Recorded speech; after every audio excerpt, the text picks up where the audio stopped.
dans beaucoup de projets, tu te rends compte que, bon, il faut un marché, ça c'est la base. Après il faut le bon produit et le bon produit, il faut réussir à le vendre.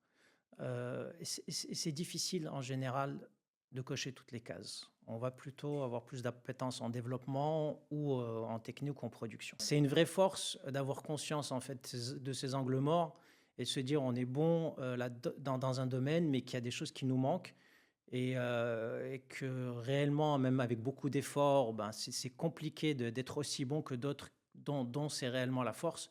Et l'important, c'est de savoir bien s'entourer et avoir la lucidité de reconnaître ses limites et les compléter avec les personnes qui peuvent réellement apporter tout ce qu'il faut au puzzle pour que ça fonctionne. Et moi, j'ai toujours été dans cette logique.